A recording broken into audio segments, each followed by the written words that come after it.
Hello, everybody, and welcome back to How Come. Thank you so much to Dipsea for supporting How Come. Dipsea is an audio app full of short, sexy stories and guided sessions designed to turn you on and help you get in touch with yourself.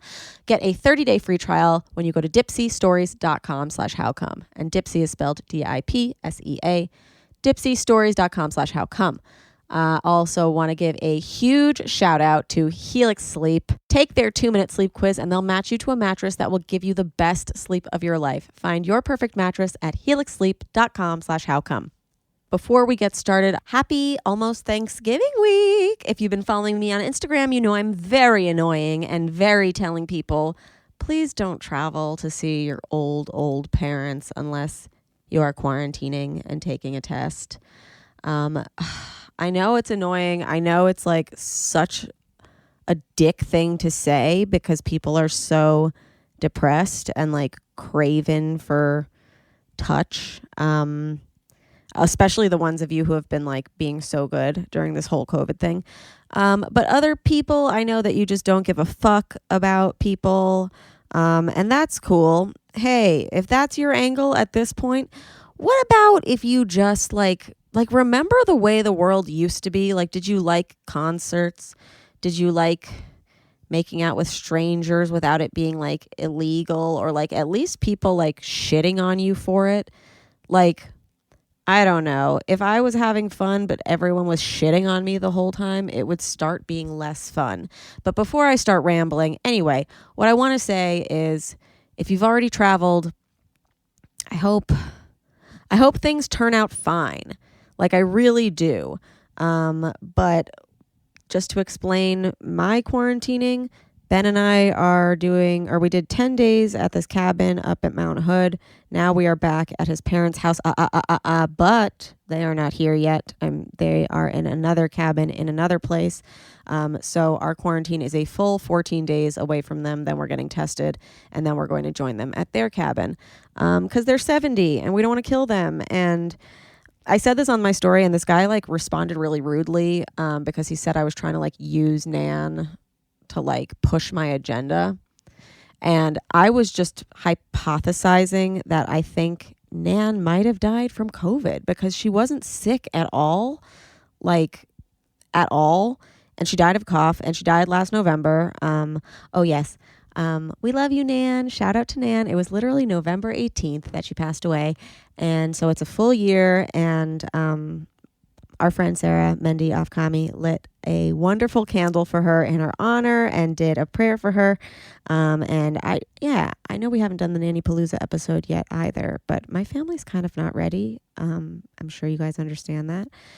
But thank you, Nan, for A, making me, B, making me literally like into the person I am by supporting me and letting this podcast start and grow in your apartment. I love you so very much and thank you. I've really felt her presence this week.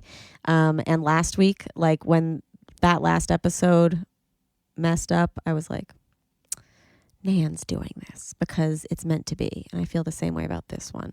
But anyway, so this guy said I was trying to push my agenda when I said, oh, maybe she died of COVID.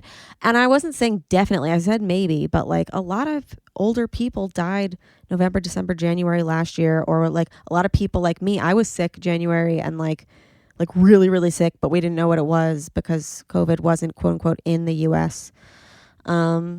So yeah, there's been a lot of misinformation this whole pandemic.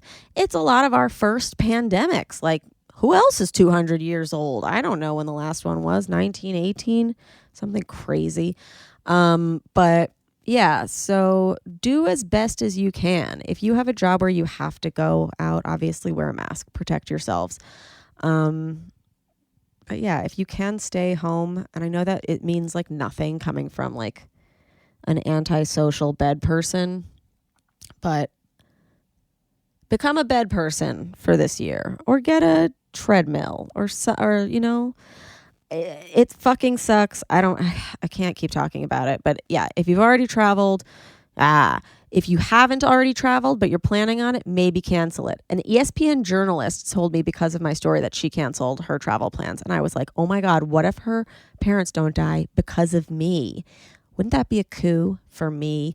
No, but also like, I don't know. I just don't want this thing to keep going. I would love to see you people again, live and in person.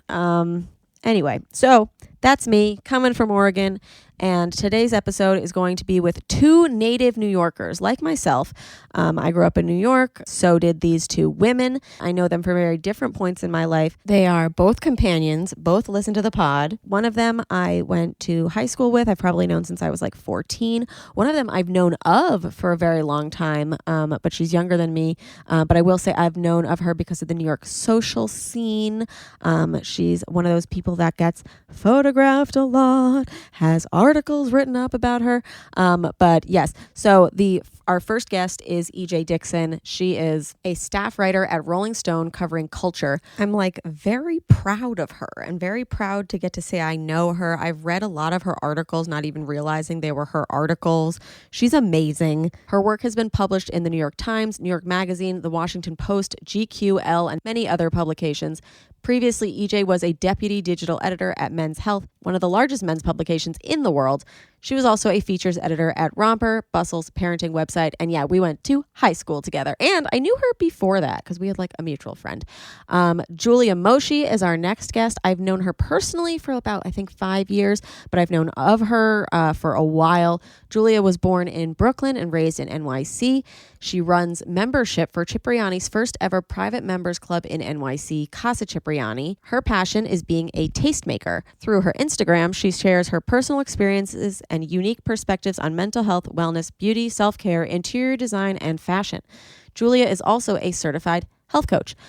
So yeah, this episode's going to be really interesting. You're going to get inside New York society and Sex and the City and bleeps and so many bleeps, and also a lot of talk about Gen Z and like us pontificating and hypothesizing about what Gen Z thinks, even though Robin is literally sitting there as a Gen Zer and she just doesn't say anything. So if I can make a recommendation, I don't usually like push Patreon on people, but this episode, if you got $5, I would spend it. This episode you want to listen to without the bleeps.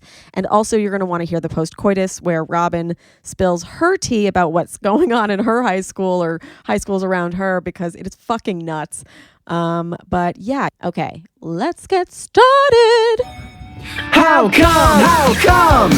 How come I can't achieve? How come I can't achieve? I'm rolling up my sleeves. I'm rolling up my sleeves. Oh baby, I believe these guests can help. Cause I can't do it by myself. I wanna jizz. Welcome, EJ Dickson. I'm so excited. I'm so I can't excited. even tell you how excited. It's a dream. And welcome, Julia Moshy. Thank you for having me. So welcome. Did I do it? You're in. This is Robin. Robin, I love your shirt. Wait, so I don't do Zoom because my company is insane. And so I've been in an office and we haven't been work from home. Okay. So this is new to me. Welcome. Welcome. How to do the I get internet. to see? Is there a way to see everybody? Yeah. Is there a way to see everyone all at once? View and Oh, then switch to gallery click it and view? switch it to gallery. Yeah. This is Hi, Julia. EJ. Nice to meet you. Hi, Robin. Nice to meet you. Oh my God, what a blast, you guys. I love when anybody waves on Zoom because I'm like, yes, you can see us, patreon.com/howcome, but most of you guys are just in your ears. And oh boy, are you lucky. I look like I'm in a spaceship. Why? Oh, like in the Just, office? like, weird shit behind me. I am in my friend's office beneath his restaurant because we did a Friendsgiving, like outdoor at his restaurant. And I was like, it wasn't over. So I was like, can I go downstairs in the office and then rejoin after? I gotta like work this angle though. Hold on. Resituate the light. I need to fix.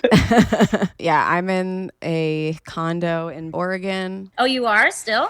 Yeah, we're quarantining so we can go back with Ben's parents. Oh, wow. How's he doing? Is that your little baby? Oh, can you hear him? Yeah, hi, Saul. Saul, Remy says hi. Oh, you want to say hi? Yeah, very, very, very, very quickly. I'm Oh sorry. my God. Hi, Saul. How are you? Oh. How was your day? Well, where's Robin? Robin's mean? up there. How do you know that her name is Robin? Where's Tay? Oh, because she looks like, you look like his friend's mom. It's fine. I do? Okay, yeah, That's a little cute. bit. Say bye-bye. Bye-bye. Goodbye. Have a great night. Let me know if the sound is like getting in the way, and I'll try to relocate. No, it's okay. Oh, wait. Could he hear me? He couldn't hear me. No, I couldn't hear you at all. Okay. Do you hear the people that are outside this room? No. Can you guys hear the construction that's going on in here? Okay, great. It's never that moment, huh? Fantastic. So pumped. We're going to have a very exciting episode today. So we're talking to EJ and Julia. And EJ, I'm going to start with one of your articles. We could talk about many of these articles. And if you guys like any of these topics, we're going to link them. EJ's written about why sexual abuse survivors are getting sucked into QAnon, not voting, not coming, which is about meeting the dominatrixes who got their submissives to vote blue. And then there's an article about TikTok stars who are being turned into deep fake porn stars without their consent. You can look into any of these articles. We can talk about any of these articles over the course of this, but I want to start with EJ's most recent, most random article, which is an oral history of Ratatouille, the musical. Yes. Basically, I know we talk about TikTok so much on this podcast, but it's just such like an indication of a cultural shift. And one of those things is Ratatouille, the musical on TikTok. So EJ, will you tell us about your investigation on this phenomenon? Absolutely. Okay. So I spend like an embarrassing amount of time on TikTok for a 30-year-old woman. Mm-hmm. Me too. Yes, as I'm sure you do too. And I just saw months ago, there was this crazy, like weird audio that was going viral that was like kind of a parody of a Christian praise song featuring Remy the rat from Ratatouille. Oh, wait, that's a real song? Yeah. So Remy the Ratatouille, the rat of all our dreams. Yes. Yeah, okay. Yeah, that was going viral on TikTok. And then I saw that all of these teens were like building on it and turning it into like a full-blown musical. Like they're writing like legit a 2.5-hour musical on TikTok. There's costume design. There's like people writing choreography. Like I've been learning some of the choreography because I feel like it's my duty with my name. Yeah, I saw your TikTok. That was excellent. Yeah, it's there's like lighting, there's set design. It's like full on, and they're all kind of just like waiting to get sued by Disney or like bought up by Disney, because a lot of them are pushing for it to become a real musical. And so that's where like I see all this happening and I'm like, Gen Z is so much more about like togetherness and creating stuff than like individualism. And like it's really interesting. And like, Julia, this does apply to you. So she's like, I've never heard of the Ratatouille musical at all. I'm actually not on TikTok at all. So it's just so over my head. I'm sorry. But like, there is this like generational shift in so many ways. And like, one of the things that I've envied about the kids is like how open they can be about who they are, like how themselves they can be, whether that's like dancing or like talking about like communism or whatever. Like they are 100% themselves, which is very different from millennials, which we all are, where I feel like we had to be given permission to do stuff. Yeah, absolutely. And Julia, you're like 4 years younger than me, not that much younger in the grand scheme of things now, but like younger from when we were growing up. And I feel like you and your group of friends were like the first people on the internet who were just being like, this is us, this is our lifestyle, these are our bodies, and we're being hot.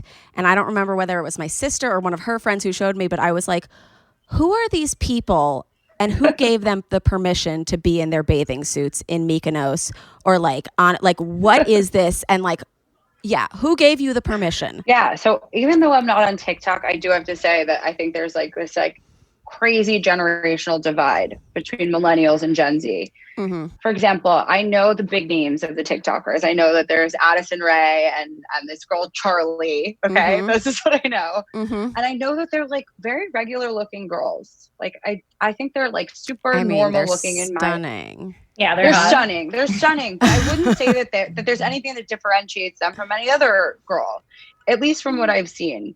And then I think that when you look kind of like at Instagram culture, Instagram was all about like depicting this like idealistic like life that was unattainable or just glorious in like some way. Yeah. And so everything you depicted on Instagram was always like really curated. And from what I understand for the TikTok community, like we're in a totally different, obviously like COVID 2020, this whole situation has just made everyone more open about like their political views. And the way I was brought up was that you don't talk about who you're voting for. You don't talk about religion and politics. Those are like not dinner table conversation type things. And those are also things that you keep off of your social. And then things have like now started to transition. And I think that that's been really interesting, but I still find that like my generation in terms of social media is very still kind of trying to keep within that idealistic, glorious, like facade. This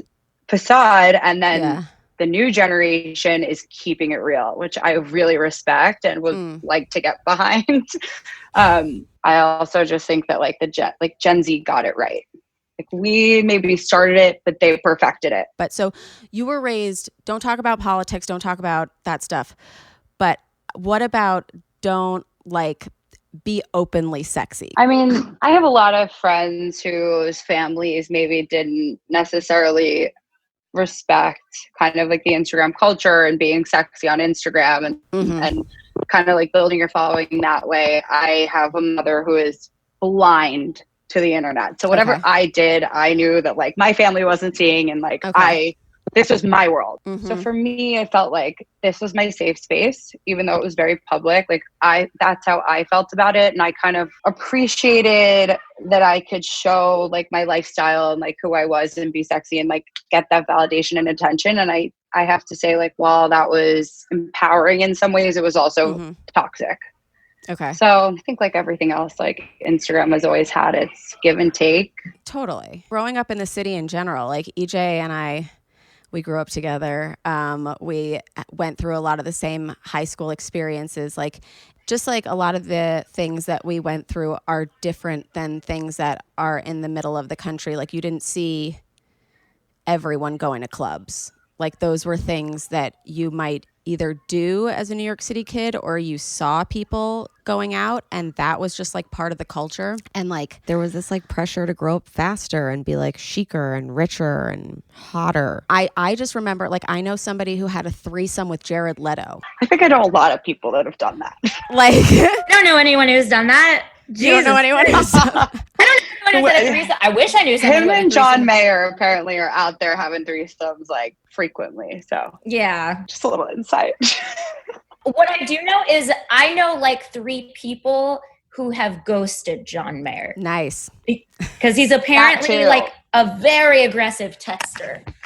Super attainable. More than you would think. Yeah, more than you would think. But like a very like that's a weird, like I feel like in normal towns, like the cool thing to do is date a college guy, which is still like kind of gross. Like I hope we're getting out of that culture and into one where like people are dating people their age. But like there's socialite culture in New York City that you're looking at and comparing yourself to. And it's like, are you sexually as active as the people that you're seeing and as the people that are aspirational? I felt like I was like less sexual than most people because I didn't feel like I had to like sell myself. I grew up in it. I like grew up going out. I was in clubs when I was like very young.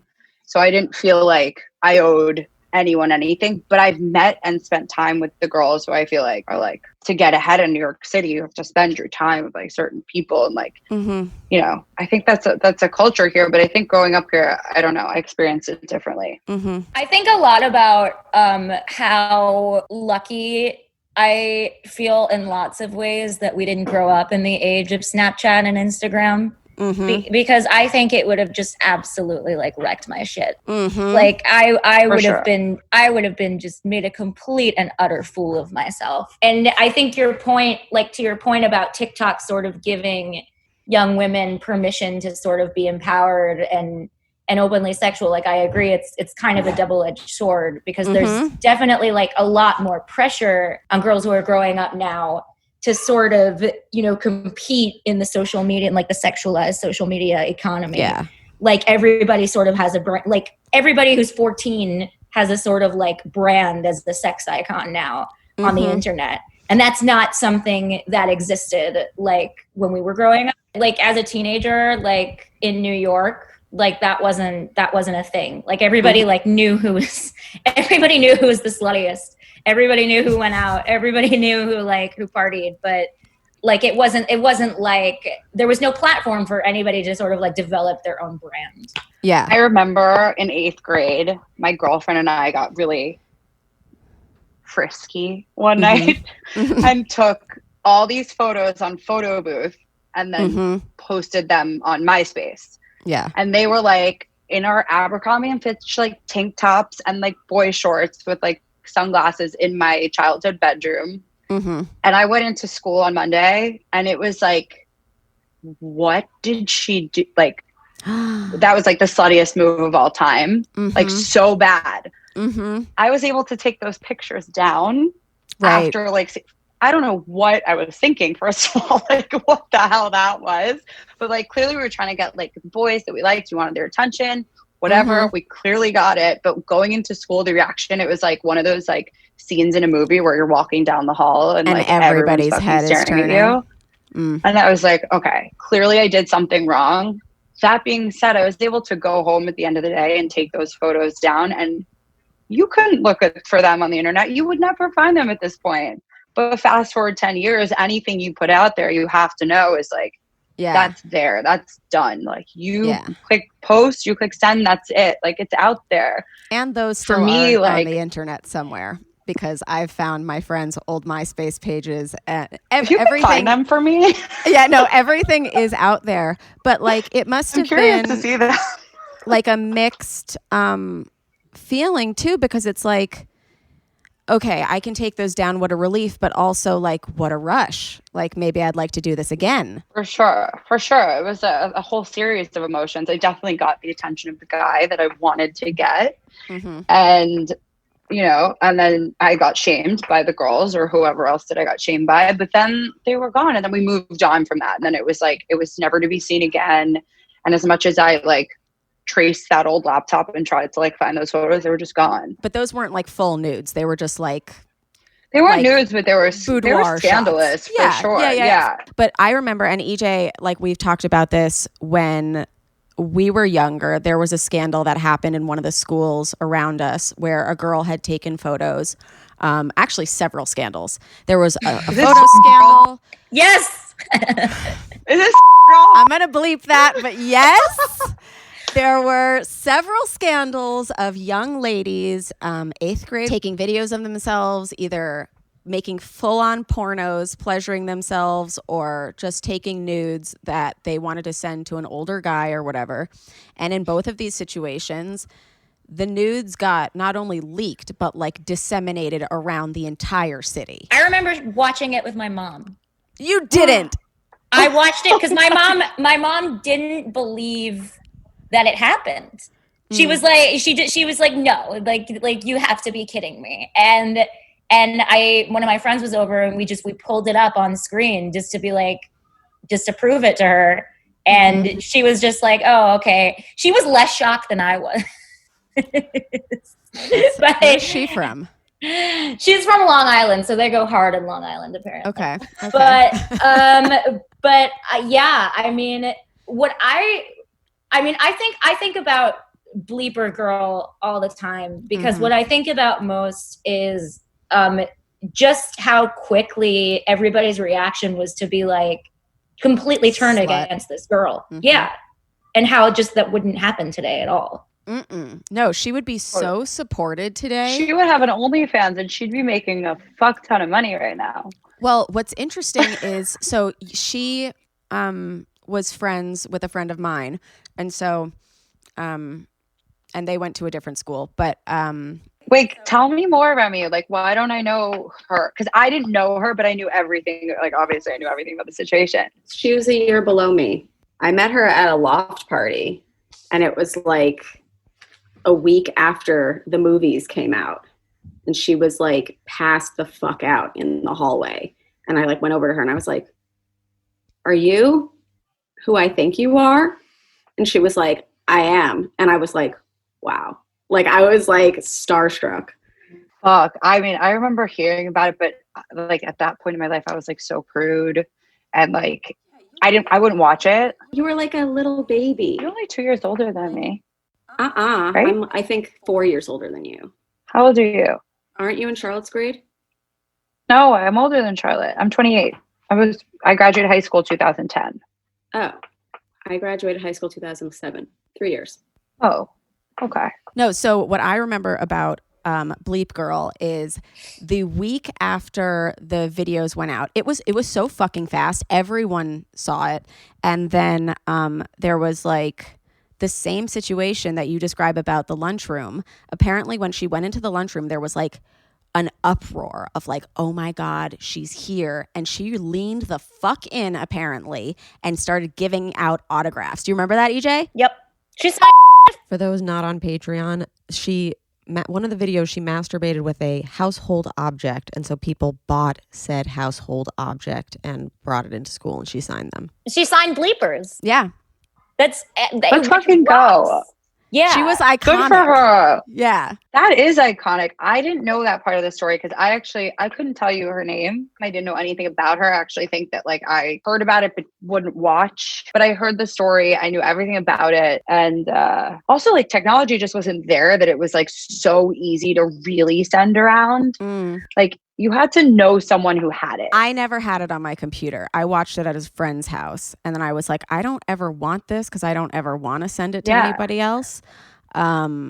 But what I thought was crazy too was she had to go. I don't know about the punishment of the guy who ended up sending it out that she sent it to, but she had to watch them, at least one of them, with her parents and the dean. Yep. Did she get in trouble with the school? Yeah. That's fucked up. For sure. Which like, And yeah, like, if that what do you happened think that today- would have been? Yeah, exactly. Today, that would have been just a totally like that's your prerogative. When you talk to kids, because like for my job, like I talk to the teens all the time. Like not to brag or anything, but like I'm talking to Gen Z. I'm getting the pulse. I talk to Gen Z all the time, and like there's something like I'm sorry. I will bleep it.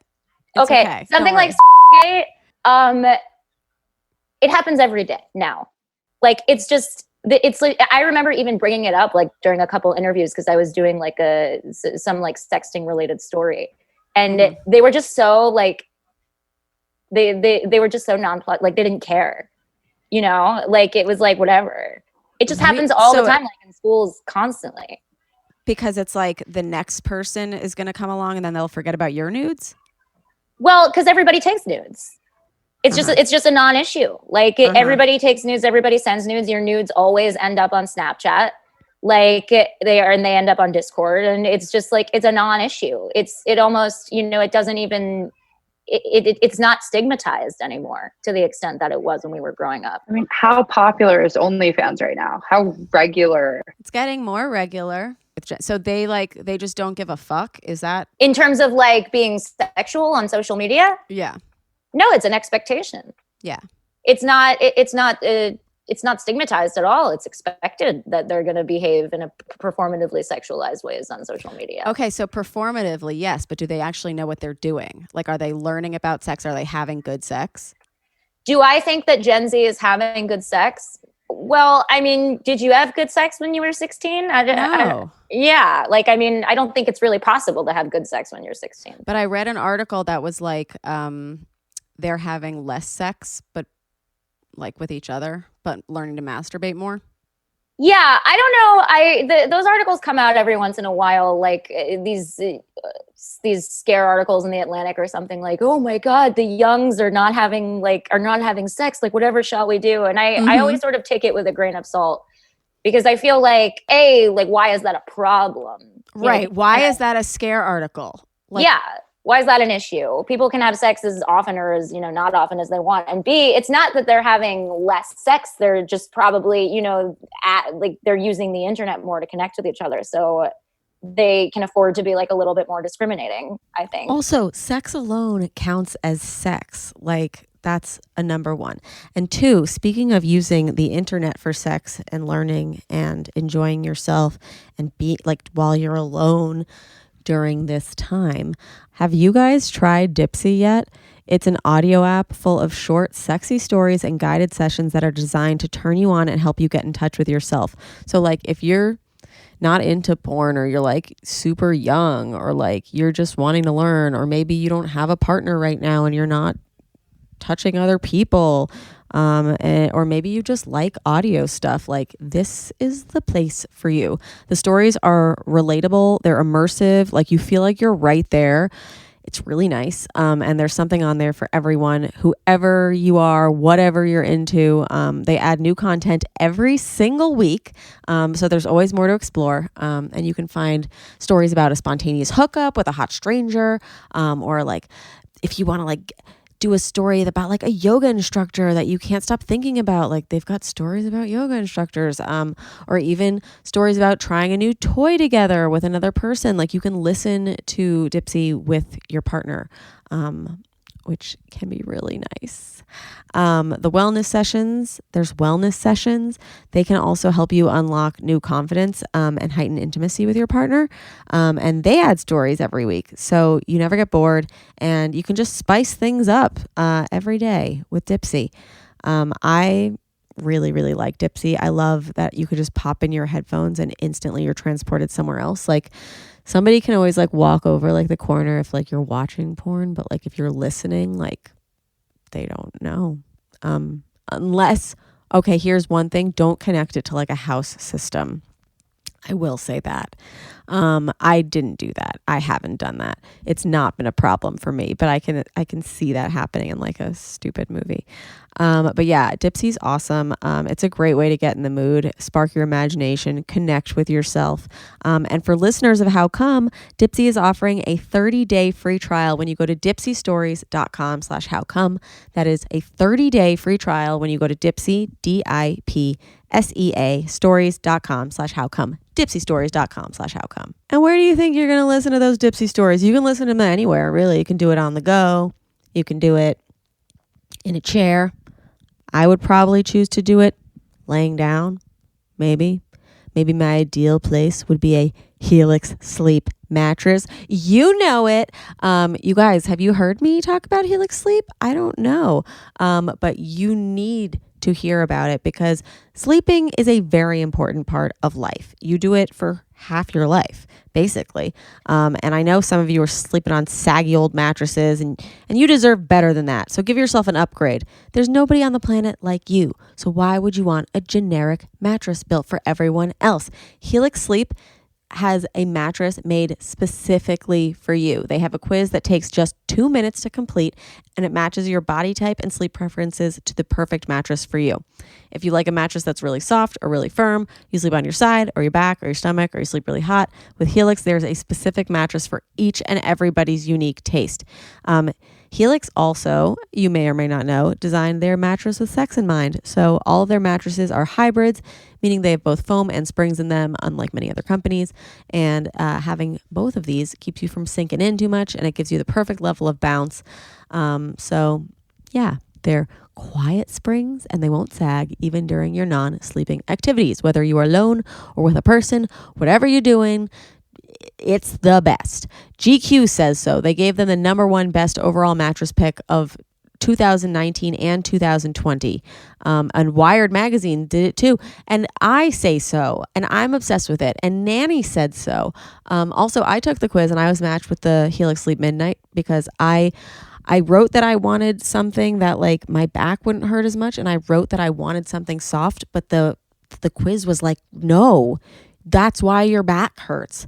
And they sent me the Helix Sleep Midnight and I love it so much. It's the best mattress in the world. And Charlotte has a Helix Sleep mattress and she's brilliant. And so, yeah, don't take our word for it, but do. And go to helixsleep.com/howcome, take their 2-minute sleep quiz, and they'll match you to a customized mattress that will give you the best sleep of your life. They have a 10-year warranty and you get to try it out for 100 nights risk-free. They'll even pick it up for you if you don't love it, but you will. Helix is offering up to $200 off all mattress orders and 2 free pillows for our listeners at helixsleep.com/howcome. That is Helix, HELIX, sleep.com/howcome for up to $200 off. helixsleep.com/howcome. Okay, let's get back to the episode. Where was I going with that? But yeah, I mean, I think that like Gen Z is having good sex. I mean, you see on TikTok, right? Like there's a lot of, or at least on the For You page that I get served, like I see a lot of like 17-year-olds sort of owning like, there's a lot of like instructional, like here's the clit content. Mm-hmm. You know? Like, do you see that? Yeah. Like, here's how you rub a clit, like, and here's how you don't rub a clit. Mm-hmm. And it's like 17-year-old boys and girls like sharing this stuff. So I think that there's a conversation going on that's more centered on female pleasure. That definitely wasn't around when we were younger, but I don't know if they're necessarily like having better sex. I don't think it's possible to have good sex when you're 16, 17. That's not a time for orgasms, like for sure. That's a time to just like be in a basement under a blanket and like not know what the fuck you're doing. None of us were in basements. We were in New York City. Well, I don't know about you, but my high school boyfriend had a lavish country house. And we had sex in his basement all the time. Wow. I didn't have a high school boyfriend. I was like jealous. Like I feel like I was having a lot of performative sex or a lot of performative like public makeouts and like, what do you mean? Getting felt up on the bus by 2 people. And like, that's like not real that's like experimenting, but it's not like having a boyfriend and like actually like getting to know each other sexually. There was a period in high school where like I would hear stories about me that were like insane and like very not true. Like I was like a fucking weirdo in high school, like straight up, and just like a disaffected, like slutty seeming weirdo. But and I would hear stories like, oh, you know, like she had like a foursome in the bathroom with like, I never heard that. Yeah, it was like a weird, she had a foursome in the bathroom with like my gay best friend and like my 2 other gay best friends, because all my friends were obviously gay because I was a theater kid. Mm-hmm. And I mean, I wasn't doing that shit. Like I definitely like was doing a lot less than people thought. But people thought cast parties were like orgies. Did they? Yeah. Well, they kind of were. That wasn't totally wrong. But it was like, it was not as bad as like the swim team rumors. Like the Guambos were like doing ridiculous. Do you remember that? Vaguely. Would be, like, senior girls hooking up with freshman boys. Vaguely. Like, I vaguely remember that the swim no team. rules. It was very bizarre. Yeah, I mean, I remember a specific girl in our grade that there were a lot of rumors about. And again, it was like this kind of thing where like it just wouldn't be a big deal today. It was like, oh, she got oral sex from like a junior when she was a freshman, or like she was in 8th grade, and it's like, so like who the fuck cares? Yeah, but so it's like flipped. There's stuff now that people would be like, who fucking cares if she leaked her nudes or whatever? But then I think the way that like hot or older seniors would be like, ooh, the hot incoming freshman, like that's gross. Like I think that's something that Gen Z wouldn't deal with. Like I've seen TikToks of people being like the creepy senior coming over and it's like, hey, are you Rebecca's younger sister? Yeah, this is Rebecca's younger sister. Hey, you know, like, and they like make fun of that culture instead of being like, oh, you want the senior guy. Yeah, I'm sure that dynamic to some extent still exists. I mean, people are definitely like, they're more politically aware. So they're more engaged with the ideas of like date rape culture. And, you know, how maybe making lists about, you know, the hottest incoming freshman class girls and rating them on their attributes like we had in high school. Like, what did I win, EJ? I wasn't cool enough to like know the intricacies of it. I know you would know. I remember. I won butts 2 years in a row. Woo! Oh, you did? Mm-hmm. Oh, that's awesome. Good for you. Thank you. But when you were young, like, and you found that out about yourself and that people viewed you in that way, like, what did you think of it? Did you think it was problematic? No, at the time I was like, amazing. Looking back on it, I'm like, oh, I was like over sexualized before I was even ready for that. Wait, but that's really interesting because were you a virgin in high school? I was like the last virgin standing at I was at 16. too. Oh, okay. So no, I lost my virginity after my senior prom. Wow. So I remember going down to the swim team locker rooms and there was like graffiti all over the wall and someone had written Julia Moshy looks like, and it was a porn star's name and I can't remember who it was, but it was some porn star and I didn't know who it was. So I went upstairs and I did my research and I found out that it was a porn star and I cried for so long. Aww. Because I was such a virgin. I just was such a virgin. Like, oh, like you had, yeah. I was such a prude. And it, like, for me, like to have people that were like looking at me or thinking about me that way. I also came from Catholic school and wore purity ring for like most of high school. Like I was just kind of like, yeah, it was that type, unexpected. But it yeah. was, like, well, we also didn't have many of those.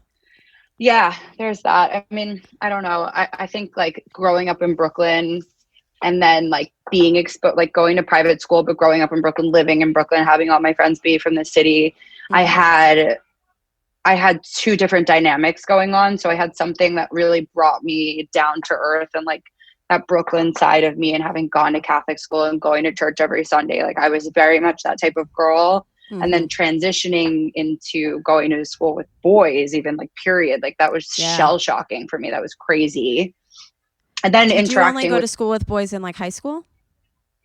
No, at 5th grade, then I was with boys. But even still, like I didn't like it. Like I was just like, I like being around girls. Like I'm comfortable. Like I don't like flirting. I don't really understand this. I had an interesting family dynamic where my dad wasn't around. So men in general to me was tough. Mm-hmm. Like that was just a tough topic. Mm-hmm. So then being sexualized for the first time, I just felt violated. Like, so, and it was written on a wall in Sharpie. And like, I was just like, this is there. Like, when are they ever going to paint over this? Like, there's graffiti everywhere. Like, it's not going anywhere. And I felt so degraded and disgusting. So like, for me, when guys were doing that to me, I crawled into my shell. Mm-hmm. But I saw the way my friends reacted, and I so tried to be like them and react the same way and like flirt back and like do all this, but it wasn't me. Like it just wasn't. And I definitely think I'm like a special type. Like I don't think most New York City high school girls like acted like that, but I think having the balance of, I think a lot of them would have, but a lot of them also, like you wanted to do what everyone was doing. So whether like you say the word prude, but it's like, maybe it's just like a little slow, maybe just like not ready yet. Like I used to think of myself as prude in some ways and slutty in some ways. And I try to now not like categorize it, because it's like, you're just kind of doing what you're doing in the moment. But like the same way that you're like, oh yeah, like I don't like totally being sexualized that way. Like, yeah, it's nice when people tell you got a nice butt, but then you do think about in every sexual encounter, like, do they think it's nice right now? Do they think the way I smell is nice? Are they going to tell the rest of the school that I smell in a certain way? Are they going to tell them that I'm loose? Are they going to tell, like all these different things that like this information traveled really quickly, like even without the internet. And I think being like kind of like on the side of having not experienced much, I actually heard a lot of what was going on from the people who were experiencing things, and I was afraid to get categorized or get like judged that way. Like I was just I was nervous. So like everything I was hearing was like affecting me directly. So I was protecting myself from that constantly, because I always felt like I was like on the defense. Like, it was tough. Like it's like no matter what you do, no matter how you play it, there's an upside and a downside, and you're winning and losing constantly. Yeah, I feel like it took me actually having like a healthy sex life and a healthy like relationship with myself for me to not see being sexualized as a compliment. Because like when you were telling that story, Julia, like about, how the graffiti like being compared to a porn star and how like you immediately were filled with shame. I was like, when I was 15, like I would have been so flattered by that. Like that, I would have been like, wow, like they think I'm pretty, because I was just wildly insecure and just uncomfortable with myself. And I think we also came of age at a time when there's this book, Female Chauvinist Pigs by Ariel Yeah. Levy. Yeah, and I was rereading it for a story I'm working on, where basically like the 2000s to like the 2010s were like the rise of raunch culture. So women were like, saw self-objectification as like a vehicle to empowerment. Mm-hmm. We sort of came of age during that time. Yeah. I feel like, and like we're being compared to a porn star, or like saying you had the best butt in the grade. Like it was DSL. Remember, DSL was a thing that you wanted. Dick sucking lips. Initially, I was yeah. like, I've got Optimum Online, and then I got roasted. Yeah, I remember the first time someone said I had DSL. It was like God descended from a cloud. I was so flattered.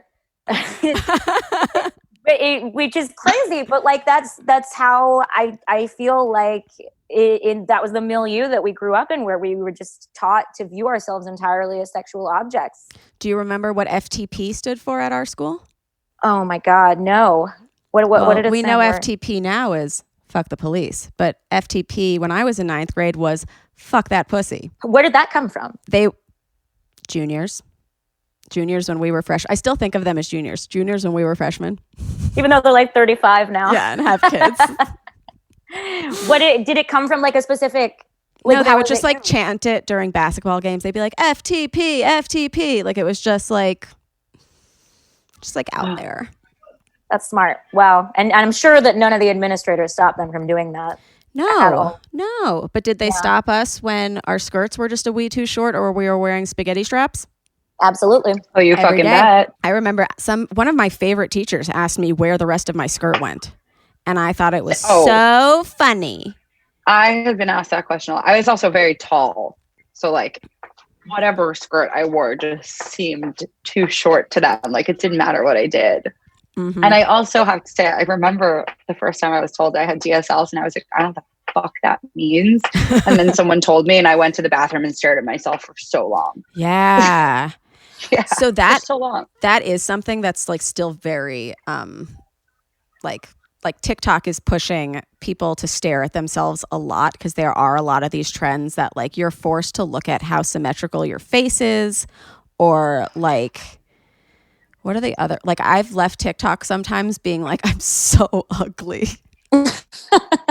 TikTok is not a safe place for me. I will not indulge. I just not going there. I think I've been super affected by Instagram and it's not for me. That's fair. Yeah, I'm just not willing to make the plunge, I guess. Yeah. They're very young and very beautiful. It's not a great place for body image at all. And they're so smart and talented too. Like I'm not just jealous of their beauty. Like I'm jealous of their talent and their wit and like their ability to be themselves. Yeah. I was going to say, even though like, it's kind of the same thing with Instagram culture where like seemingly we all have our lives together. Like when I do indulge in a TikTok moment, like it seems to me that they're doing a lot better than I was at their age. Mm-hmm. Is that accurate or is that just the same thing? It's just maybe not. Yeah. We don't know. I think everyone's always like, have you ever seen Midnight in Paris? Where they're talking about like everybody always thinks that the generation before is like so much better and that they could wish they could go back. But it's like this like fake nostalgia for a time that like you never had. Yeah. That's like, how I feel about Gen Z. I mean, I don't want to be them. Like you want to be them? Yeah, I want to be Gen Z. Yeah, I mean, the thing about TikTok in particular as a platform is the algorithm is like, it's very hard to tell like what's actually out there because the algorithm exclusively serves you. It's so tailored to you. Yeah, it's so tailored to you and it's so specific to the type of content that you engage with. So like it's hard to know like the full breadth of the experience of like what's going on. Yeah, there's people on TikTok who have no idea about Ratatouille. Like they're just like, I hate to think about it, but I'm not in that part of TikTok. I'm not in Draco Talk, but I am. I know Draco Talk because of you. You do?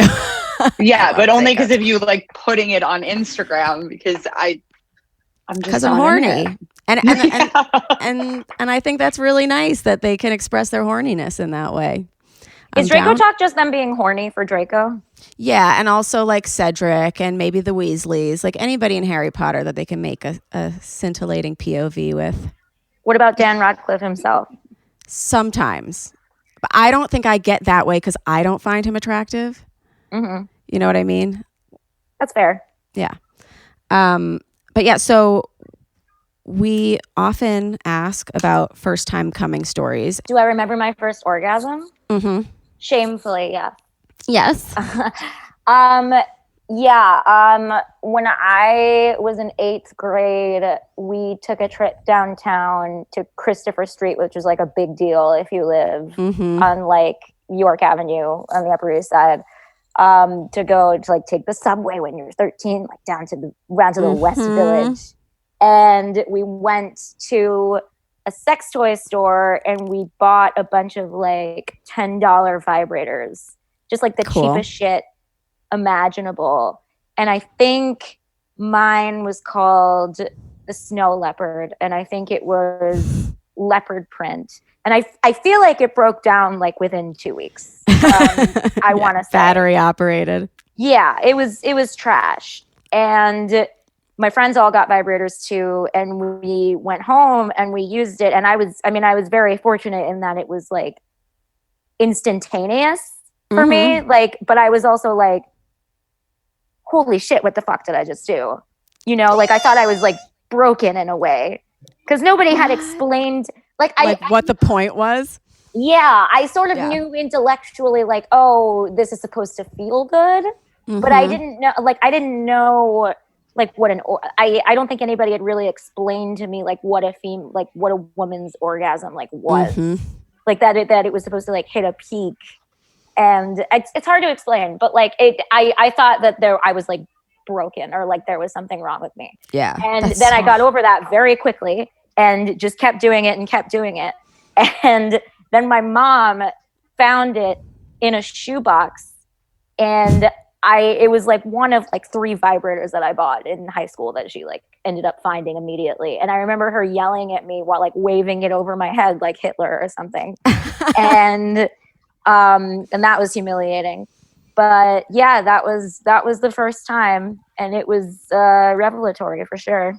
Unreal. I love that. And then did you ever try with your hands once the thing broke down?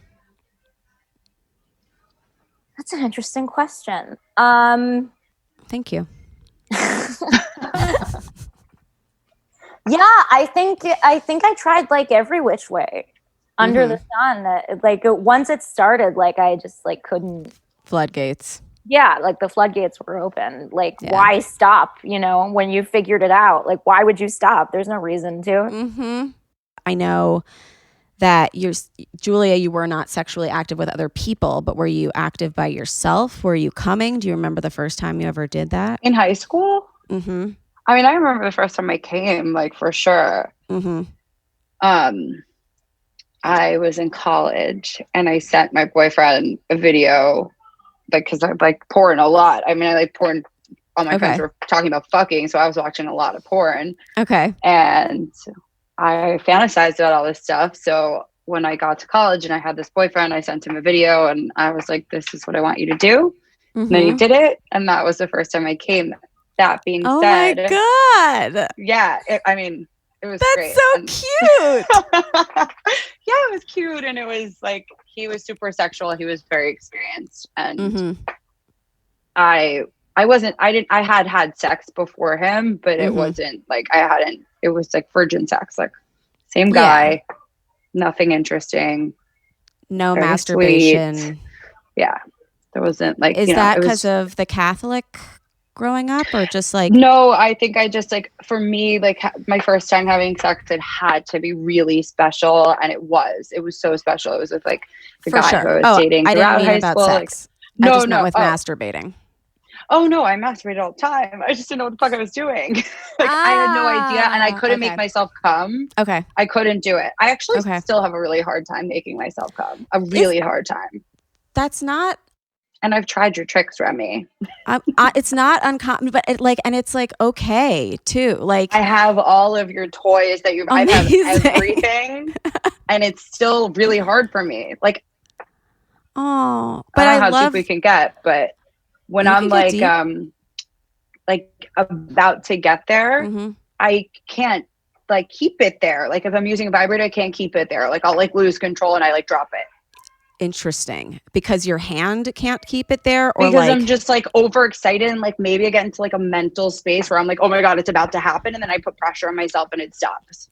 I've gotten a lot of messages like this lately. Robin's like, answer this. Interesting. Yeah, please. Yeah, no, it's like, first of all, if your body is being like, stop, then stop. Like, never push yourself past the point of being not comfortable. Stop. Okay. It's definitely not stop. Stop is not the response. I don't think that's what's happening with you. I think it's just like you're like excited and you're like a little stressed about what may happen. Yeah. Exactly. So, I'm like in my head, I'm a Gemini, but I'm also a very stressed person. So I'm constantly in my head. I'm an overthinker, like in every sense of that word. I think a lot of people are that way. And like, it's tough to be like, don't think about it. But what really helps me is like, instead of trying to think of like, oh, this isn't happening. Oh, it's think about the things that you are enjoying. Try to like focus on like real like touch and sensations and like stuff. Meditate in a way. Kind of. Did you guys? Okay, so I was going to say, you have like a whole mental health podcast that we haven't even talked about, but have you done a meditation episode? So I haven't, it's not a podcast yet. It's all on Instagram. It's all like stories and Okay. Because I'm an overthinker and I can't get there. Okay. Oh, cute. Okay. No, because I remember you were going to launch a while ago. Like over a year ago. And it's just solely been an Instagram at this point. Like I'm very open on it. I'll record myself. I'll do whatever. But transitioning into a podcast and like interviewing people is something that's like really stressed me out. And I haven't done it. I went into it's stressful. Like, it's scary. It's definitely scary, but especially like giving people advice on like their mental health when it's like, and I'm super open to that because I am really good at it. I do have a lot of personal experience. Like I did go through a lot as a kid and throughout my life, and I've overcome so much that I'm very confident to speak on that. And I feel comfortable doing that. But for whatever reason, like, I think just taking that step into a business and like having, I don't know, committing, I guess, is a little difficult for me. So I can that kind of translates into almost every aspect of in some way, unfortunately. And masturbating is one of them. You also, like, I feel like you and I have like, and you're younger, so like you haven't maybe found like your forever place yet, but like you've done like a bunch of things, you know, and I had like a very checkered past as well, which I used to think was like a bad thing, but there's a lot of advice out there that it's just like try a bunch of stuff and then you're going to fall into something that does end up working. Yeah. Like, so you were in therapy from a young age? Oh yeah. I was in therapy when I was 2 and I'm still in therapy and I will never not be in therapy, no matter how okay I feel. I think that everyone should be in it. Everyone. I really believe that. I do too. And I used to think that was such a New York City thing. And like people used to say that like everyone in New York City is in therapy and like you're all so fucked up and like you all know whatever. And like I used to look down on therapy because I'm like, oh, this is just something that like we need. And there are a lot of things about New York City life that like I don't really agree with. So then I'm like, maybe I don't even agree with therapy. But now I think therapy is finally getting like its day in the sun. Normalized, yeah. Yeah. I think so. Like I make my boyfriend and I do couples therapy because I think that it's just good for us. Doesn't have to be anything wrong. But I think that like spending an hour a week to have a conversation just about us is something I do think it's a New York thing in the sense that like we're constantly on the go and we do have to make time for ourselves. So New Yorkers really kind of push therapy because they don't make time for themselves otherwise. I've always been in it. So it's something that for me it's not negotiable. Like I have to be in therapy. EJ, did you do therapy? Of course I'm in therapy. Yeah. I like that. Of answer. course. I mean, well, first of all, I'm in New York too. And second of all, like, I completely agree. I think therapy should be mandatory for everybody. I think everybody could benefit from therapy. I understand why some people are averse to the idea of going into a room for 45 minutes and like just unloading all of their shit onto somebody. But I think anybody could benefit from that. 100%. Yeah. And like 2 years ago, if you had told me like I go to couples therapy with my boyfriend, I would have been so judgmental of that and been like, Totally. you shouldn't have been going to therapy unless you're already married and like there's something to salvage or whatever. But now I'm kind of like, okay, like go there first and like see if there's something worth still working with. And what I've noticed is now that I've opened up to telling my friends that like Chris and I will do couples therapy, because initially we did it because we were going through a hard time, but then it was like, no, we're not going to stop just because like things are good. Let's keep this up. Like this is like maintenance. This is relationship maintenance. And then I started talking to my friends about it openly, and they were like, oh, should we look into this? Or, oh, we already do that too. So like for whatever reason, people were either not talking about it, like shame, like felt like because they're in therapy, like they're not doing something right in their relationship, or people are going to think something's wrong. Like, no, that's not the case. Everything needs to be maintained in every aspect of your life. And I think therapy is a beautiful way to do it, especially if like you can just be content in the fact that like you're doing it for you and you're not doing it because you have a problem. You're just doing it because it feels good. I think Cumming is therapy too. Yeah, I was just going to say, just like masturbation. I think I figured it out way before I started like truly masturbating though. Like I know I was touching myself very, very young. Yeah. No, I always had hands down there. I just never got to that like, so that's normal. That's good. Yeah. No, I was always like definitely like lying on my hands at like an early age in my life and like rocking. I was going to say to you too, if you can't hold your thing in place, lay on it. So that it just like stays there. I've tried it. You've tried it? I'm going to have to come over and watch. I know you're going to have to lend me a helping hand. I don't know. I can do it. No, listen, this is not like such a problem. I just think like it definitely happens, and it happens plenty, but I don't think there's any like rhyme or reason to it. Like I can't tell you what makes it happen and what doesn't make it happen on any. But is it easier with your boyfriend still than alone? Oh yeah. Yeah. Wow. I have a really hard time by myself. That's so wild. Like I'm almost like edging alone. Which that can be fun though, in a way. It can be fun if you get there. Have you tried a hands-free toy? No. Oh yeah. I didn't know that those existed. Was that like a Sybian machine? No. Well, a Sybian, but also like makes a wearable vibrator that stays in. Yeah, that's what I was thinking. That's an interesting idea. Yeah, no, I don't have any of those. I have like the or whatever. I have the sucking one. I have honestly, the internal ones don't do it for me. Like anything insertion, like I don't need it. No. Yeah, I know that's that's kind of standard. That's kind of the thing. It's really hard to just like keep, because my instinct is to kind of like grab whatever's next to me after that. So it's like, well, I'll send you the link for the toy that we're talking about. Thanks, girls. The couples wearable vibrator that like it's sort of like horseshoe shaped, that it goes like inside you, and then there's like another prong. I'm describing this in like the unsexiest way. It's like a U shape. So it's like you put it in and it vibrates like here, and then the dick goes past it here. Interesting. But you can do it yourself. You can use it yourself, and it's also you can wear it too. Yeah, exactly.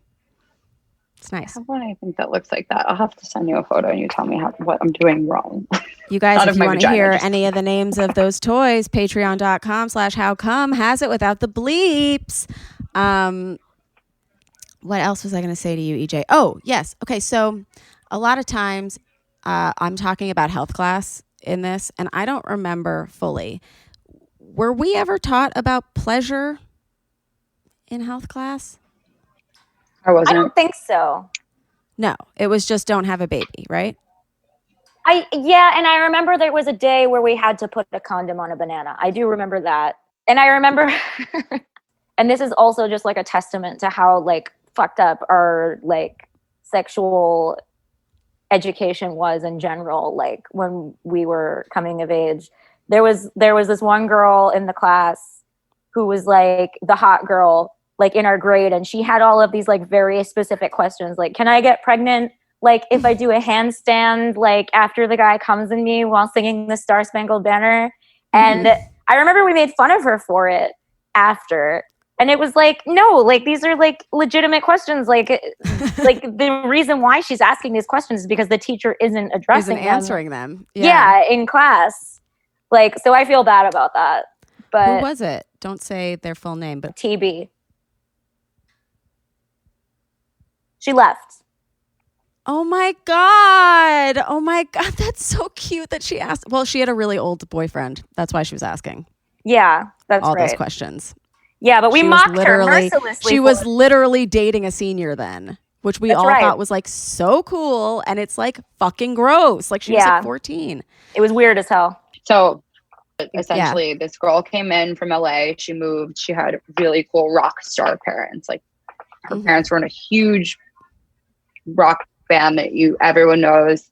She comes to New York. She's like thrown off by the fact that like Polly has like ducks in a pond and like this, that. And she comes in 8th grade and is sleeping with seniors like the entire time. This girl ended up being like my best friend in school. I don't know why, but we clicked in some ways and I kind of like idolized her and lived in some way like through her sexual experiences because they were just so crazy. Anyway, I don't know. It set such a strange tone for me as like a young person experience. I think that also contributed to the way that I reacted to sex because I was best friends with her, but I also was friends with everyone else. And so I would see what she would do and then I would hear the way that people would respond. Reacted to it. Yeah. Wait, so if I bleep her name, can I keep this part in? Absolutely. Okay, great. Yeah. Okay. So it was interesting because in the ways that I like idolized how she had huge tits. She was so hot, like just so hot.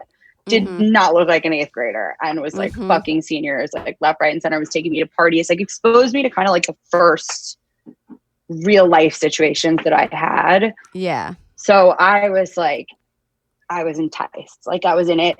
I was enjoying myself. And at the same time, I was also getting all of this like background noise from other people, like either judging her or idolizing her as well. And I think that it really like, it set a very interesting tone for the way that I decided to handle myself, like moving forward. There's a story I told really, really early on this about like, just like how people talk about other people. And it was like, one of the girls in our grade, like a guy went down on her and found toilet paper, and EJ like brought it up today and was like, I remember when da-da-da happened, and like that was fucking 12 years ago or like 15 years ago. It on the podcast. I wouldn't have remembered it if you didn't mention it on the podcast. But I didn't say her name and you remembered who it was, you know? Oh yeah. That's true. Yeah. Like that fucking sticks with you. Well, even then, I did know how fucked up it was. First of all, because she was a really sweet girl. And because it was her boyfriend. And it was her boyfriend, and he was disgusting.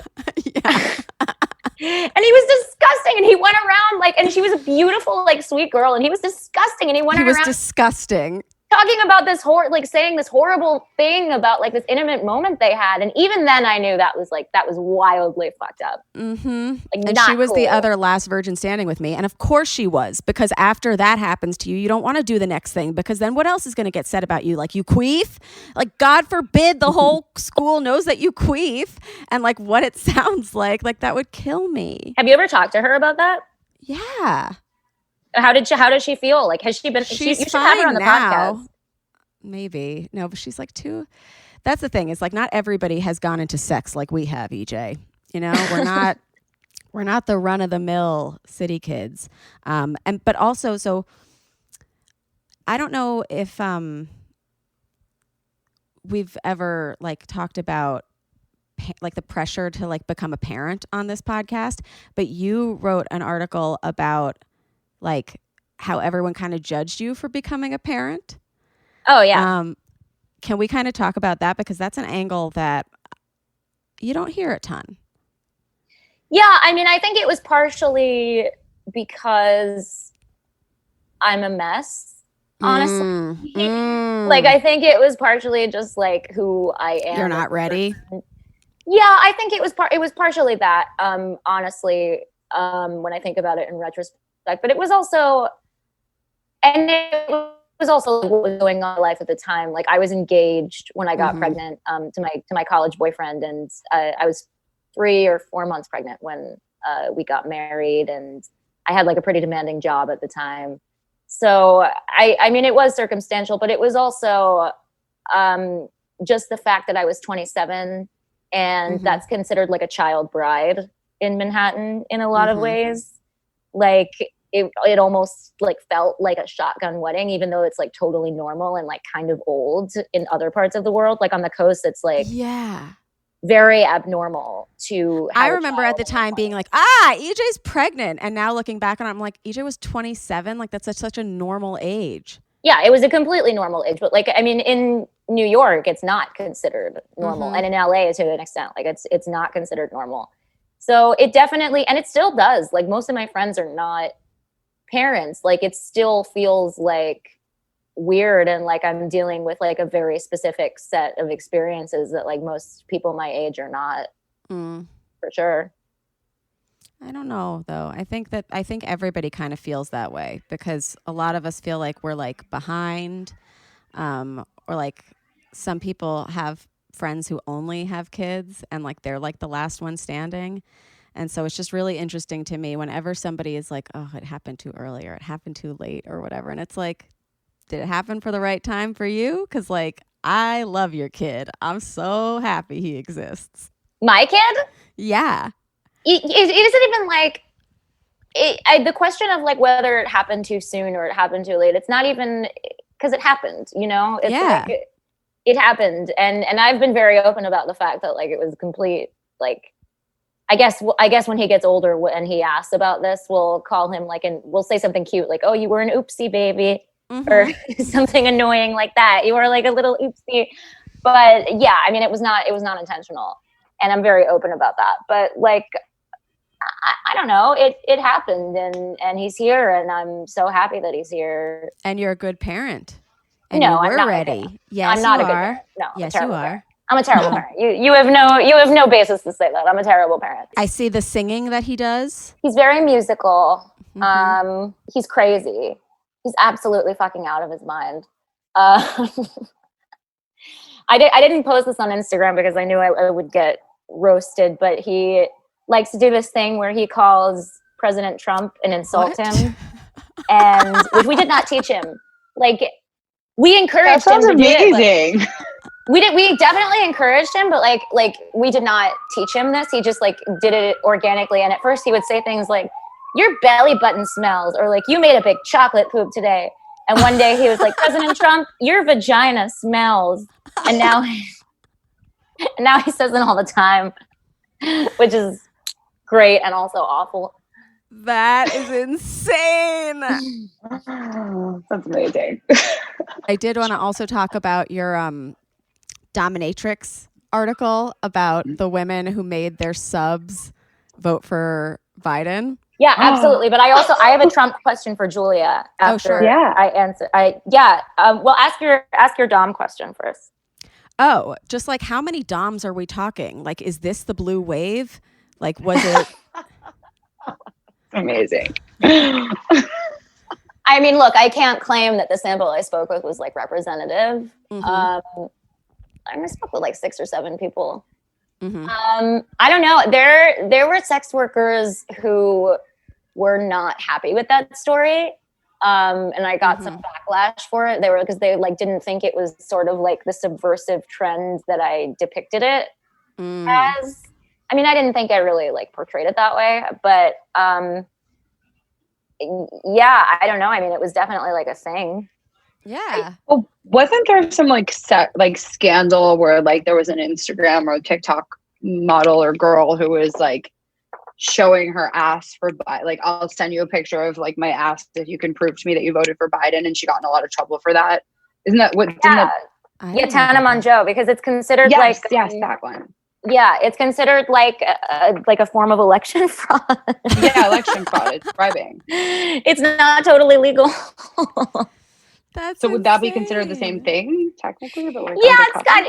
it's kind of the same. You guys, this is the voter fraud they're talking about. Like, it's not unbased.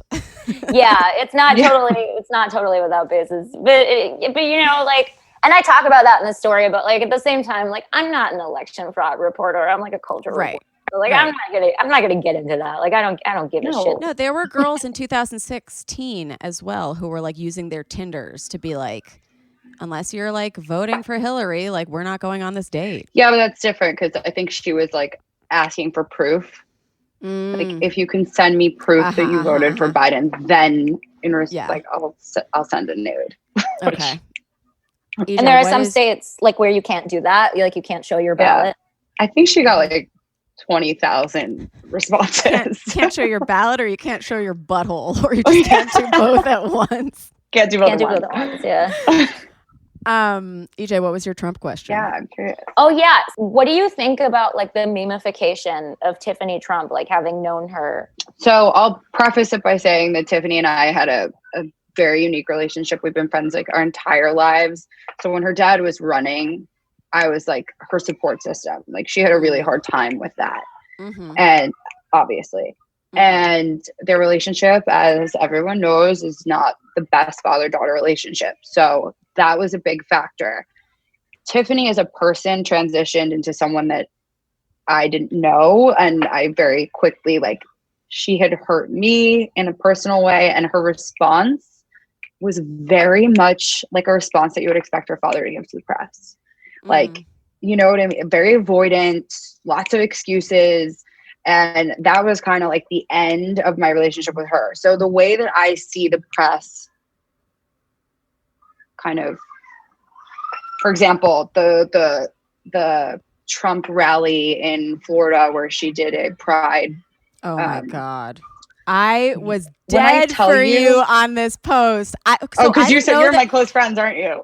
Well, no, you commented on it. You commented publicly on it. Oh, I did. And I also publicly commented on it because I'm not friends with her. And I Right. like, so do you remember she did that rally for like gay rights and stuff? And she was like, everybody, Oh. I love gay people. And so does my dad. And she sounded like, she didn't get the name right. Like, hello, 101 right here. Like, how did you not get the name right? what? She Because then she goes left in- the T out and LGBTQIA. Which everyone thought was like intentional, which I'll say I don't necessarily think was intentional. I just No? genuinely think that like she wasn't committed emotionally to Mm. what she was doing. Like, she thought like, oh, like, this is great. And in a way, she kind of called me and my friends out that are gay, that have supported her and been friends with her, like allies and whatever, who have been friends with her for all this time, by saying like, oh, like, you know, we know you have gay friends. Like, that part of her speech where she was like, we know you have gay friends. How can you support your father? Well, our response to that was, how can you support your father? Like, period, and in general, but also like, basically my answer is, I think they're representing her exactly for who she is. Wow, really? I really genuinely believe that. She's unfortunately just like almost like a victim to the whole situation, but she's allowing herself to fall victim because I think Totally. she wants Like, that's like acceptance. a bit of a choice as well. And yeah, I don't know. I can't imagine being in her position though. I would never want to be. Yeah. I would never want to either. No. But it's interesting because I still in some way have some fears about showing political views on Instagram or like being open, because it doesn't matter what I say. Like, I'll tell you right now, like, I wanted Biden to win and I am ecstatic that thank God this all went this way. But I had people that were very much like attacking me, and I have people that followed me because I was friends with her. And my relationship with her is gone, and it has been gone for many years, and that's just a personal thing. It has nothing to do with her family. It was just a personal thing. I've known her since I was a kid. But so I had a lot of those people that were following me just based off that relationship. So I was getting attacked for posting things pro Biden, but that world exists. Like, those people are out there. They're very much out there, and they're on Instagram, and you know, they're kind of fucking nuts. So when they're watching you, their response is like, it's super aggressive. So, you know, it started scaring me. Yeah. And it really started scaring me, and I pulled back from Instagram a lot, I think, for that reason. I mean, it's really tough. But I did read something that was like, the Trumps won't be returning to the same social scene in New York that there was before. Do you if they think? return to New York, if they have, Right. I mean, he's ballsy enough, so I'm sure he will. But yeah, no. The They're in for friends, do you something. think, are not there? The society's not there for them anymore? I mean, listen, if Tiffany came back and proved, like, you know, I don't know, just showed up as a friend, like, that's like really all I ask as a person. I have tons of friends who have political families, and I have tons of friends that have like very important social families. Like, it doesn't affect me. Like, I think that she thinks that she would just be accepted, and I think that's what she expected. Like, and then I think she learned the lesson the hard way. So I think if she were to like try to come back, it would be not the prettiest picture. No. And I think she's a small scale representation for the rest of her family. So like for her, just being accepted back into her friend group, a kind of like bigger picture would be like him trying to come back to the city. And I just think it's going to be impossible. Yeah. Ugh. I mean, I know. I don't know how we got here, but it's fine. I don't know. But yeah, I think growing up in the city, it's definitely, or any cities like New York, LA, it's different, but it's not that different from the rest of the country. There's still the same struggles of wanting to be accepted, wanting to not do stuff later, wanting to date someone older who's maybe not that good for you, being peer pressured, like, I don't know. I always have to kind of end with COVID because, like, I want everybody to fucking stay home and shit. But, like, I'm sure even in these social circles, like, there's peer pressure to, like, party. And, like, Julia's at an outdoor party right now. Julia, stop partying. No, I'm in a restaurant. Okay. I work in a restaurant. I'm in the office. Okay. And there's a 10-person private dinner in a room next door. Okay. That's what's But happening. I know people, like, I'm just seeing two halves of Instagram right now. The comics, the working people, and then the people I grew up with in the city who maybe have money. And there is somebody today having a destination wedding in the middle of a pandemic. And I just don't. You stop it, okay? I know. Stop hulyaing, everybody. Please. It's not, the whole point is so that we can hulya after. What's and hug. hulya? It's party, hulya. My grandmother used to say it. Oh, shout out to Nanny. Finish. It's her 1 year dead-iversary 2 days ago. Ooh, we love you. Love you, Nan. I was I'm a big sorry. fan of Nan. I actually thought we were doing this in Nan's apartment tonight. So. Oh, nope. I don't even live there anymore. But, exciting. There's a new life, new baby who's going to be living in there. My brother's going to have a baby in January. Oh yes. Congrats. Yeah, so we'll have like a little Nan life. Yeah. It's like what do you call that? There is a Hebrew word for that, the kind of full circle situation. Beshert? No. We'll Google it later. But yeah, you guys, this has been so fun. Oh, wait, there's one more thing, EJ, I have to talk to you about. TikTok stars being turned into porn stars. This is full circle. So Julia was talking about being compared to a porn star. Now there's the thing of TikTok stars are being turned into deep fake porn stars against their wills, right? Mm-hmm. Well, how do you prevent that? Do you want me to like explain what deepfake porn is? Well, I know what a deep fake is, but yeah. So deepfake is essentially like using AI technology to kind of like transpose somebody's face onto another person's body. And previously, like deepfake porn for the past couple of years has been a problem with like A-list celebrities. Yeah. I'm not going to say who, but like, you know, very top tier celebrities are sort of the victims of this. And recently it's become a thing where the technology is getting like That's more so accessible. good of you not to say who. Yeah, I'm pretty proud of myself right now. I'm proud of you. No, I'm kidding. I mean, it's not it's a horribly unethical thing. I didn't look at Chris. What's his face's penis? Are you proud of me? Whose penis? Chris Chris Evans? Evans. He showed his penis? No, it got leaked. I am proud of you. Yeah, I would have looked Thank that up. you. Thank you. I'm Sorry, good. Did you guys look at Chris Evans' penis? Yeah. No, well, wait. I saw that only the little image that was. That's all that there was. Yeah. Yeah. So I don't think I had a choice. Like it was sent. Somebody showed it to you. Yeah. Somebody sent it to you. Sorry, Yeah. EJ. Go back to deep fakes. We can't be all ethical paragons like Remy. But, sorry. But I'm not sorry. Yeah, that's fine. I'm in your shoes. I would have done the same thing had I been aware of this. But so the deep fake pornography is becoming like so accessible, and the technology is becoming so just like easy for everybody to use that people are doing it to like just their friend in high school. Like you can make deep fake of like anybody for like a very small amount of money. And it's also something that's been happening to TikTok creators who are often like very young girls. Yeah. Are showing up on Pornhub like in these deep fake videos with their heads transposed on like porn stars' bodies, like participating in all these sex acts.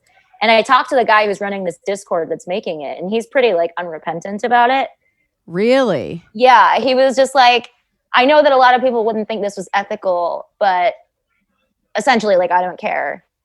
And yeah, and it's only going to become like more of a problem, probably. Yeah, and what's crazy? How is it legal? Yeah, how is it legal? It's the legality varies depending on what country you're in. There are some countries where it's not legal. I think in the United States, and this is something that you probably have to fact check. I think in the United States, it's not legal in a bunch of states. Mm-hmm. But I mean, the revenge porn laws in general haven't really caught up with technology, right, in this country anyway. So, but it's also like an ethical gray area, right? Because it's not like non-consensual pornography in the typical sense. Well, I would say it should be illegal no matter what, because ultimately you are stealing that person's likeness, and they could have sold that likeness themselves if they wanted to, because there are porn stars who are getting themselves fully scanned into stuff so that their bodies can be used in all these other videos and stuff that they're not actually doing. That's currency if like your face is attached to that. Yeah, for sure. There are a lot like of they're taking way, money from people who could have done it themselves. Not that they would, but also like that's another thing that like we didn't have to deal with that like the kids today have to deal with. The kids, I don't know what's wrong. Come on, you're a theater kid. Of course I know it. I know the reference. Left fucking singing Bye Bye Birdie myself? Kids, why can't they be like we were, perfect in every way? Okay, all right, yeah. Okay, now I remember. You should make that your intro music, please. Thank you, I will. Also, I do have to give a shout out. EJ and the other gay friends that she referenced, theater kids, earlier in this podcast, are the first people who ever came to support me at a comedy show ever. Is that true? Yeah. That was your first show? Yeah. You seem like such a natural. Or it was my first one doing stand-up. Wow. I had no idea. It seemed like you'd been doing it for so long. You were great. Thank you. Yeah. And then I didn't realize that you guys were in the audience, and I came upstairs because at that time I was performing in this like basement of a pub in like Midtown, right? It was like 38th and 8th.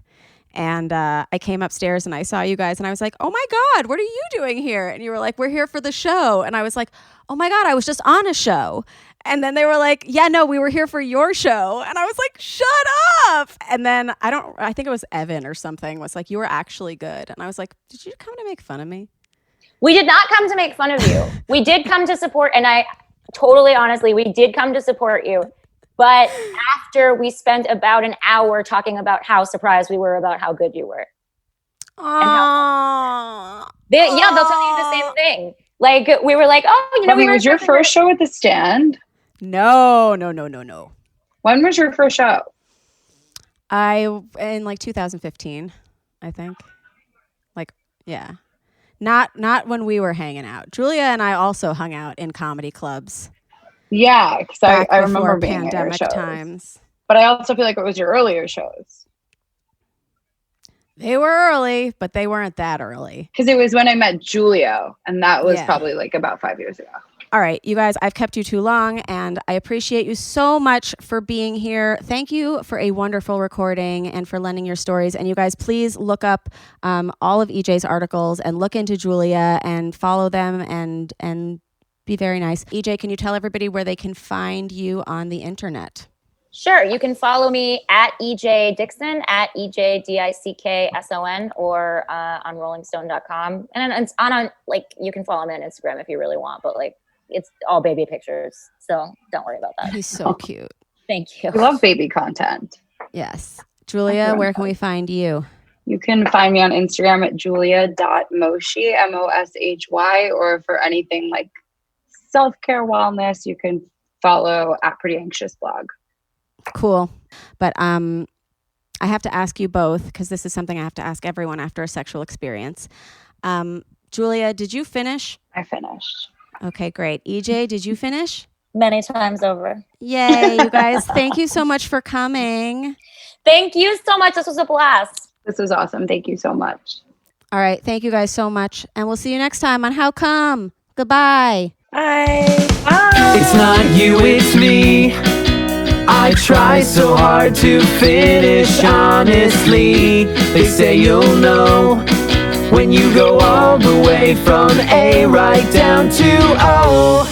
Oh no, I think that I've still got a ways to go. Oh, I'm sick of this and I have got to know. How come? How come? How come I can't achieve? How come I can't achieve? I'm rolling up my sleeves. I'm rolling up my sleeves. Oh baby, I believe these guests can help. 'Cause I can't do it by myself. I wanna just